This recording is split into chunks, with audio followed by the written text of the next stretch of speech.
नमस्कार, फास्ट खबर चैनल में आपका स्वागत है। आज 19 दिसंबर 2025 आपका शुभ दिन। दोस्तों, आज हम आपके सामने देश की 50 बड़ी खबरें साझा करते हैं जिससे झूठी बिकी हुई मीडिया आपसे छुपाती है, लेकिन हम आपको उनको डायरेक्ट बताते हैं बिना किसी दबाव के। लेकिन बहुत से भाई ऐसे हैं फिर भी लाइक सब्सक्राइब नहीं करते और ना यही बताते हैं कहां से हमारी वीडियो देख रहे हैं। चलो बहरहाल आपकी मर्जी, नजर डालते हैं सबसे पहली और बड़ी खबर पर।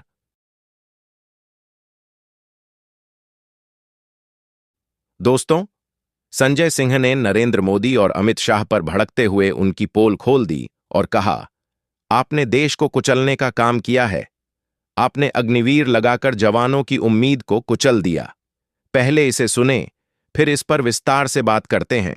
आप भारत की सेना को 4 साल के अग्निवीर पे लेके आ गए, जो हिंदुस्तान की सीमा की सुरक्षा करने वाले हैं, जो वंदे मातरम का नारा लगाते हैं हमारे जवान, हमारे सैनिक, जो -50 डिग्री टेंपरेचर में सियाचिन में और +50 डिग्री टेंपरेचर में जैसलमेर में भारत की सीमाओं की रक्षा करते हैं, इस मातृभूमि की रक्षा करते हैं। उनके पीठ में छुरा मारने का काम आपने किया, उनकी नौकरी 4 साल की कर दी अग्निवीर की। आपको मातृभूमि से प्यार है, आप देशभक्ति की बात करेंगे। कोई आपका व्यक्ति देश की आजादी के आंदोलन में जेल नहीं गया। हमारे यहां अवधि में कहावत है, नाखून कटाए के शहीद ना बना भैया। तो नाखूनों नहीं कटाया भैया, बिना नाखून कटाए शहीद बनना चाहता। आपने भारत छोड़ो आंदोलन के खिलाफ, आपके नेता जनसंघ के पहले राष्ट्रीय अध्यक्ष हैं, उन्होंने चिट्ठी लिखी अंग्रेज गवर्नर को और कहा कि भारत छोड़ो आंदोलन कुचल देना चाहिए, खत्म कर देना चाहिए। यह है रिकॉर्डेड हिस्ट्री आपकी। दोस्तों, आपने सुना जो बीजेपी सरकार वंदे मातरम के नारे के लिए मुसलमानों को टारगेट करती है, वो खुद मातृभूमि को बर्बाद कर रही है, देश के सैनिकों के हक को कुचल रही है। अग्निवीर लाकर देश की रक्षा करने वाले जवानों की नौकरी को 4 साल का कर दिया है। चलो बढ़ते हैं अगली दूसरी सबसे बड़ी खबर पर।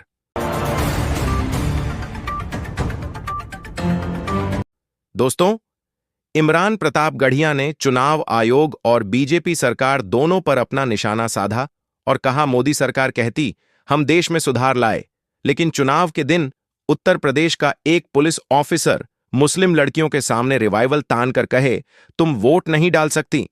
मैं ये नहीं कहता कि चुनाव आयोग धृतराष्ट्र हो गया है, लेकिन चुनाव आयोग ने गंधारी की तरह अपनी आंखों पे पट्टियां जरूर बांध ली हैं। जब देश के गृह मंत्री और प्रधानमंत्री की तरफ से विपक्षी पार्टियों के विधायकों को तोड़ने को देश की मीडिया ऑपरेशन लोटस कहकर के सेलिब्रेट करे, तो फिर कैसा सुधार और कैसी जमहूरियत। सर, जब यूपी के मीरापुर उपचुनाव में वोट देने के लिए घर से निकली मुस्लिम महिलाओं के सामने पुलिस का इंस्पेक्टर रिवॉल्वर तान के वोट न देने की धमकी दे, तो कैसा चुनाव सुधार और कैसी बहस। सत्ता पक्ष में भारतीय जनता पार्टी के अकाउंट में 10,000 करोड़ रुपए से ज्यादा पड़े हों और देश की सबसे बड़ी विपक्षी पार्टी के अकाउंट में तकरीबन 100 करोड़ रुपए पड़े हों, तो फिर जमहूरियत जिंदाबाद का नारा सिर्फ और सिर्फ ढोंग नजर आता है। समंदर ये तेरी खामोशियां कुछ और कहती हैं, मगर साहिल पे टूटी कश्तियां कुछ और कहती। दोस्तों, आपने सुना कैसे इमरान प्रताप गढ़िया ने चुनाव आयोग और देश में मोदी के सुधार की बैंड बजाई। ये सच्चाई है दोस्तों। आज बीजेपी सरकार ने सिर्फ मुसलमान को टारगेट बना रखा है। इसका मकसद सिर्फ हिंदू मुस्लिम में नफरत बढ़ाना है, न कि प्यार। चलो बढ़ते हैं तीसरी सबसे बड़ी खबर पर।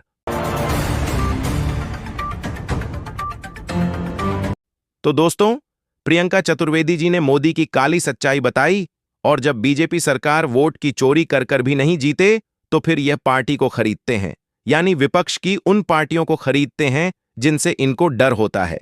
जो पार्टी इनके साथ आने से मना कर देती है तो फिर उनको बर्बाद करने की धमकी देते हैं। और सर, अगर वोट चोरी के माध्यम से इनकी सरकार नहीं बनती है तो ये दूसरा हथकंडा अपनाते हैं, वो है पार्टी चोरी करना। वो महाराष्ट्र में हमने देखा किस तरीके से ईडी, सीबीआई, इनकम टैक्स का दुरुपयोग कर कर पार्टी को तोड़ा गया, और पार्टी तोड़ने के बाद वही स्टेट इलेक्शन कमिश्नर का इस्तेमाल कर कर पार्टी का नाम और पार्टी का सिंबल दूसरों के हवाले कर दिया गया। और आज 3 साल हो गए हैं, वही लड़ाई सुप्रीम कोर्ट में लड़ रहे हैं। ये लड़ाई नहीं लड़नी होती है सर, सुप्रीम कोर्ट जाने की जरूरत नहीं पड़ती अगर इलेक्शन कमीशन पुख्ता होता। सर, तीसरा बहुत महत्वपूर्ण बात कि अगर पार्टी चोरी से भी इनका काम नहीं बनता तो ये लोग चंदा चोरी करने लगते हैं। चंदा चोरी इस हद तक करते हैं कि इलेक्ट्रल बॉन्ड्स के माध्यम से पैसा इकट्ठा करते हैं, और वो इलेक्ट्रल बॉन्ड्स के माध्यम से क्विड प्रो को होता है। टेंडर दिए जाते हैं, उन लोगों को अहमियत दी जाती है, उनको लैंड पार्सल्स दिए जाते हैं, उनको सिंगल हैंडेडली बिजनेस करने का मौका दिया जाता है। वही कंपनी विपक्ष को पैसा दे दे इलेक्ट्रल बॉन्ड्स के माध्यम से, तो उनके ऊपर ईडी, सीबीआई, इनकम टैक्स छोड़ दिया जाता है। दोस्तों, आपने सुना कैसे बीजेपी सरकार ईडी, सीबीआई का दुरुपयोग कर रही है।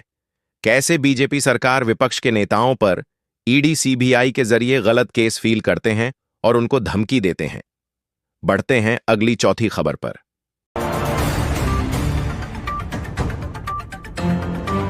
दोस्तों, हमारे एक मुस्लिम सांसद ने भी मोदी को खूब धोया और कहा, जब कोई हिंदू युवाओं इनसे रोजगार मांगे, बेरोजगारी को खत्म करने की मांग करें, तो यह कहते हैं आप रोजगार मत मांगो, वो देखो हमने मुसलमान को वंदे मातरम के लिए मजबूर किया।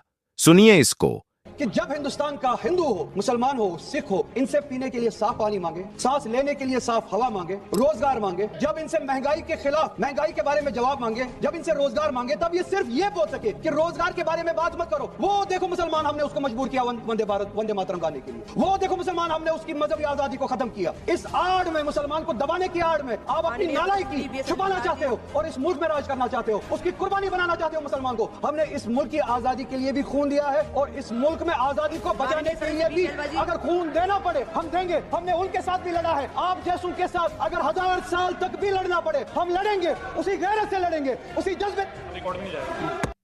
दोस्तों, इस मुस्लिम सांसद ने जो बातें कहीं वो बिल्कुल सही है, क्योंकि आज बीजेपी सरकार यही कर रही है। मुसलमान की आड़ में देश को लूट रही है, युवाओं को झूठे नौकरी के सपने दिखा रही है। दोस्तों, इस वीडियो को आखिर तक देखना, अभी महत्वपूर्ण खबरें तो बची हुई हैं। चलो चलते हैं अगली खबर पर। गलत मतदाता सूची को लेकर सपा ने चुनाव आयोग से की शिकायत, तत्काल कार्यवाही की मांग। अखिलेश यादव की समाजवादी पार्टी ने मुख्य निर्वाचन अधिकारी से शिकायत की है कि कई मतदान केंद्रों पर गलत मतदाता सूची डाली गई है। इसके अलावा अनुपस्थित, विस्थापित और मृत एसडी मतदाताओं की सूची भी गलत दी गई है। पार्टी का कहना है कि इन गलतियों की वजह से कई लोगों के नाम वोटर लिस्ट में नहीं आ पा रहे हैं। इसलिए सपा ने मांग की है कि सभी शिकायतों का जल्द से जल्द समाधान किया जाए, ताकि प्रभावित क्षेत्रों के मतदाता आसानी से अपना नाम मतदाता सूची में दर्ज करा सकें। इस मामले में सपा के श्रीवास्तव, डॉ हरिश्चंद्र सिंह और राधेश्याम सिंह ने मुख्य निर्वाचन अधिकारी को ज्ञापन सौंपकर तुरंत कार्रवाई की मांग की है। बढ़ते हैं अगली खबर पर। 22 अप्रैल 2025 को कश्मीर घाटी के पहलगाम इलाके में एक आतंकी हमला हुआ।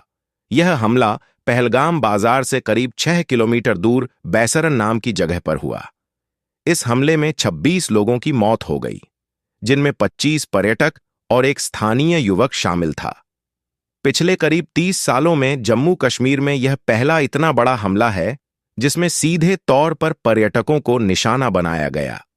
घटना के बाद सबसे पहले मौके पर पहुंचने वालों में पहलगाम के रहने वाले शामिल थे। वाले और घोड़ा चालक एसोसिएशन के प्रमुख अब्दुल वहीद वाणी थे। उन्होंने इस घटना के बारे में बीबीसी से बातचीत की। बढ़ते हैं अगली खबर पर। भारत की मशहूर गेमिंग इन्फ्लुएंसर पायल गेमिंग हाल ही में एक ऑनलाइन विवाद को लेकर चर्चा में आ गई। सोशल मीडिया पर एक एमएमएस वीडियो वायरल हुआ जिसे गलत तरीके से पायल से जोड़ा गया। इस वीडियो में एक महिला को एक पुरुष के साथ निजी पल बिताते हुए दिखाया गया है। बिना किसी सबूत के कई लोगों ने अंदाजा लगा लिया कि वीडियो में दिख रही महिला पायल है। इस विवाद के बाद बुधवार 17 दिसंबर को पायल ने एक लंबा बयान जारी किया और साफ कहा कि वायरल वीडियो में दिख रही महिला वह नहीं है और उनका इस क्लिप से कोई लेना देना नहीं है। बढ़ते हैं अगली खबर पर।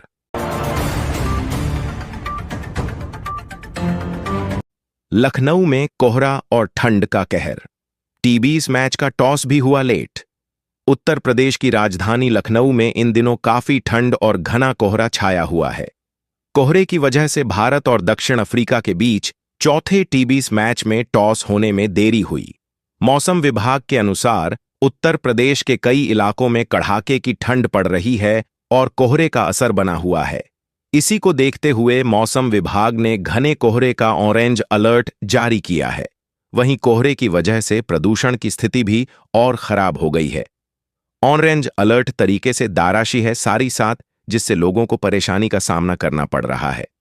बढ़ते हैं अगली खबर पर।